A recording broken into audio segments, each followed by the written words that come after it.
എന്ന് വെച്ചാൽ ഒരു വൃദ്ധൻ, ഒരു കർഷകൻ, അയാളെ 2 മക്കളെയും കൊണ്ട് ഒരു ദിവസം അയാളുടെ വീട്ടിൻ്റെ തൊട്ട മുന്നിലുള്ള 2 മലകൾ എടുത്തു മാറ്റാൻ വേണ്ടിയിട്ട് കിളയ്ക്കാൻ തുടങ്ങുകയാണ്. അപ്പോൾ ഇദ്ദേഹം കിളച്ചുകൊണ്ടിരിക്കുമ്പോൾ ഇദ്ദേഹത്തിൻ്റെ ഉദ്ദേശം എന്താ വെച്ചാൽ കിളച്ചത് അങ്ങ് പോകുമല്ലോ. അങ്ങനെ ഒരു ബുദ്ധിമാനായ വൃദ്ധൻ അതിൽ വന്നു.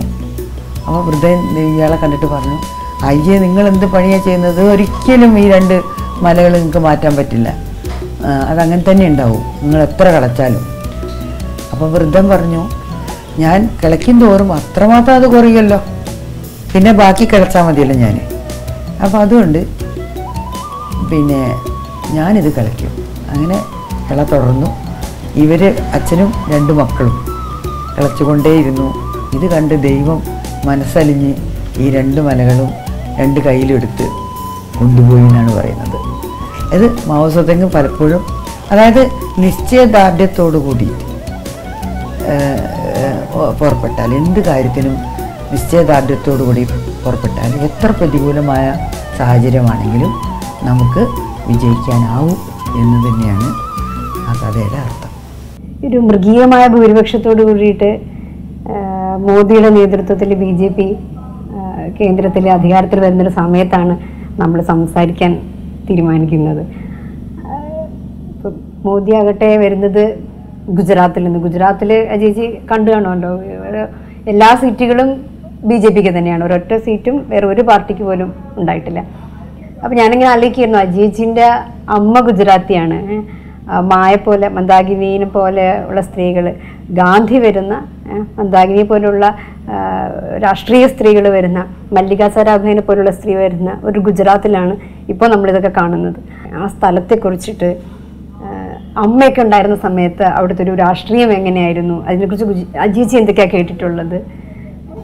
എൻ്റെ അമ്മ വളരെ ചെറുപ്പം മുതൽ ബോംബെ തന്നെയായിരുന്നു, ബോംബെ കോസ്മോപോളിറ്റൻ സിറ്റി, അവിടെയാണ് വളർന്നതും പഠിച്ചതും. അമ്മയുടെ ആക്ടിവിറ്റീസും ഒക്കെ അവിടെ തന്നെയായിരുന്നു. അപ്പോൾ അവിടുത്തെ ഗുജറാത്തി ബ്രാഹ്മിൻസാണ് ഇവർ. അവിടുന്ന് എത്രയോ വർഷങ്ങൾക്ക് മുമ്പ് ബോംബെയിലേക്ക് കുടിയേറി പാർത്ത ഒരു ബ്രാഹ്മിൻ ഫാമിലിയാണ് ഇവർ. ഗവൺമെൻറ് എംപ്ലോയി ആയിരുന്നു അച്ഛൻ. ഒരു ഗവൺമെൻറ് ഒരു സെക്രട്ടേറിയറ്റിലെ ക്ലർക്കായിരുന്നു. ഞാൻ ആലോചിച്ചിട്ട് നമ്മൾ ഈ തെരഞ്ഞെടുപ്പിൻ്റെ ഒരു പശ്ചാത്തലത്തിൽ സംസാരിക്കുമ്പോഴേ, നേരത്തെ അജയ്ജി ഇങ്ങനെ പറയാറുണ്ടായിരുന്നല്ലോ, അജയ്ജി ഗുജറാത്തിൽ പോയിട്ടുള്ളതാണ് അല്ലേ? അങ്ങനെ ഒരു പ്രാവശ്യം കലാപത്തിന് ശേഷം 2002 വംശഹത്യ, മുസ്ലിം വംശഹത്യ ശ്രമങ്ങൾക്ക് ശേഷം ആണ് പോയിട്ടുള്ളത്. അപ്പം ഞാൻ പോയിട്ടുള്ള റെഫ്യൂജി ക്യാമ്പ്സിലും ഞാൻ കണ്ടിട്ടുള്ള ഗുജറാത്ത് എന്ന് പറയുന്നത് അങ്ങേറ്റം പോളറൈസ്ഡ് ആയിട്ടുള്ള, ഇത് 2002 കലാപം എന്ന് പറയുന്നത് ഒരു സുപ്രഭാതത്തിലുണ്ടായ സംഭവമല്ല. എത്രയോ വർഷങ്ങളുടെ ഒരു സ്പർദ്ധ, സംഘർഷം, 2 കമ്മ്യൂണിറ്റീസ് തമ്മിലുള്ള സംഘർഷം അവിടെ വളരെ സ്പഷ്ടമായിട്ട് നമുക്ക് ഫീൽ ചെയ്യുന്നുണ്ടായിരുന്നു. വളരെ എൻ്റെ എല്ലിൽ ഫീൽ ചെയ്യുന്നുണ്ടായിരുന്നു എന്നുള്ള രീതിയിലാണ്. അതായത് ഇപ്പോൾ നമ്മൾ ചെന്നത് കലാപം കഴിഞ്ഞ് കുറച്ച് കഴിഞ്ഞിട്ടാണ്. ഞങ്ങൾക്ക് അതിനുള്ള ഇൻസ്പിറേഷൻ കിട്ടിയത് നമ്മുടെ ഇവര് സഫ്ദർ ഹാഷ്മിയുടെ സിസ്റ്റർ ശബ്നം ഹാഷ്മി ഒരിക്കലും ഇവിടെ വന്നിട്ട് പ്രസംഗിച്ചിരുന്നു, നിങ്ങളെല്ലാവരും ഗുജറാത്തിലേക്ക് വരുമെന്ന്. അപ്പം അവര് പിന്നെ ഗുജറാത്തിലേക്ക് ക്ഷണിച്ചപ്പോൾ ശരിക്കും ഒന്ന് പോയേ പറ്റൂ എന്ന് തോന്നി.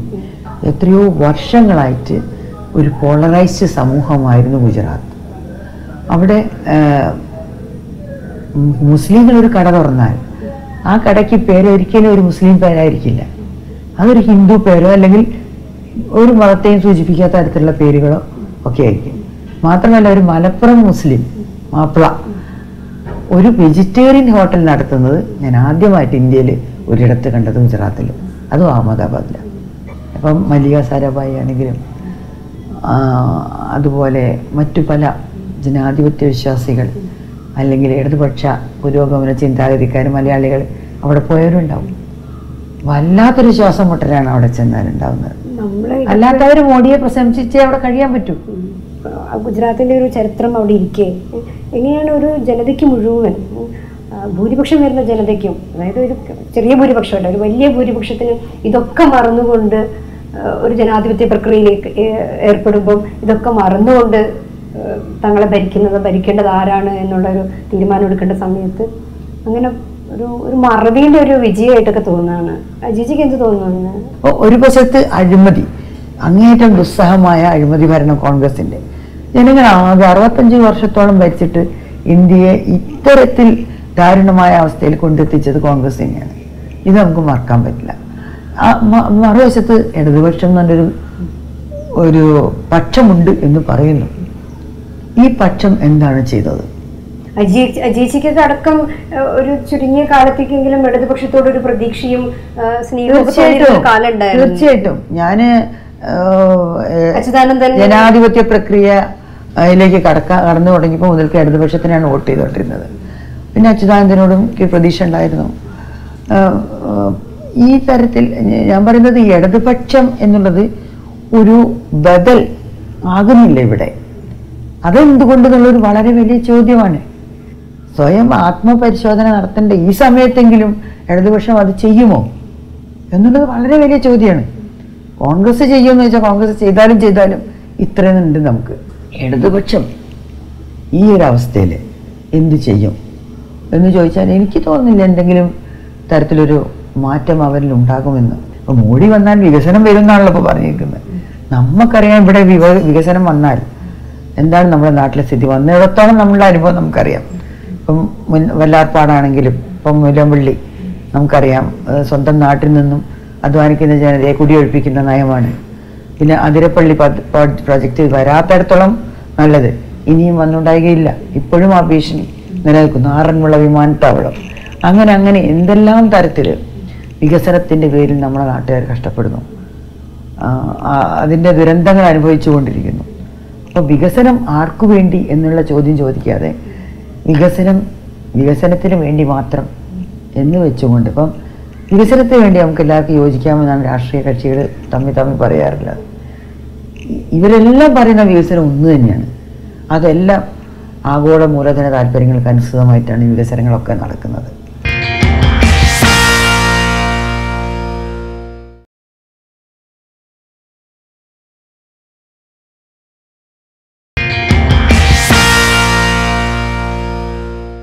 എഴുപതുകളില് അജീച്ചിയൊക്കെ രാഷ്ട്രീയ പ്രസ്ഥാനത്തിലുണ്ടായിരുന്ന, സജീവമായി പ്രസ്ഥാനത്തിലുണ്ടായിരുന്ന ഒരു സമയത്തിലേക്ക് ഒന്ന് പോവാണ്.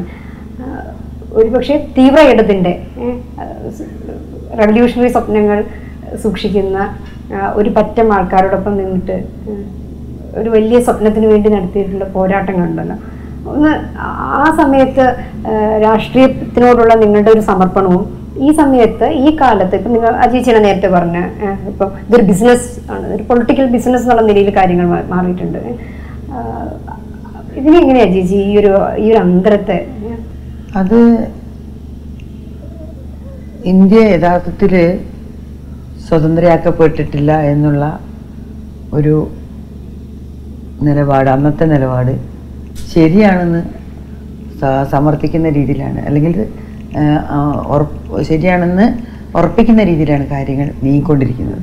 അജീച്ചി പ്രസ്ഥാനത്തിലൊക്കെ ഉണ്ടായിരുന്ന ഒരു കാലത്തിൽ നിന്ന് ഇവിടെ എത്തി നിൽക്കുമ്പോൾ ഒരു വ്യത്യാസം. അജീച്ചിക്ക് ഇങ്ങനെ ഒരു രാഷ്ട്രീയ വ്യക്തി എന്നുള്ള നിലയിൽ എന്ത് തരത്തിലുള്ളൊരു ഫീലിംഗ് ആണ് അത് ഉണ്ടാക്കുന്നത് എന്ന് വെച്ചാൽ, ആ പഴയ അവസ്ഥയും, അതായത് നിങ്ങളൊക്കെ പ്രസ്ഥാനത്തിലുണ്ടായിരുന്ന അവസ്ഥയും ഇപ്പോൾ എത്തി നിൽക്കുന്ന രാഷ്ട്രീയത്തിന്റെ അവസ്ഥയും തമ്മിലുള്ള ഒരു വ്യത്യാസം ഉണ്ടല്ലോ. മാവോയിസ്റ്റുകൾ പോലെയുള്ള സ്വപ്നാടക അത് അന്വേഷിച്ച് പോകുന്നുണ്ട്.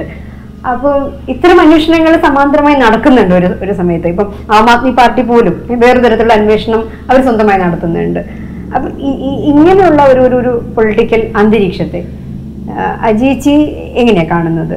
ഒരു വശത്ത് ഹിന്ദു വർഗീയത ശക്തിപ്പെടുന്നു, സംഘപരിവാർ ശക്തിപ്പെട്ടുകൊണ്ടിരിക്കുന്നു. മറുവശത്ത് മുസ്ലിം തീവ്രവാദം ശക്തിപ്പെട്ടുകൊണ്ടിരിക്കുന്നു, മുസ്ലിം വർഗീയത ശക്തിപ്പെടുന്നു.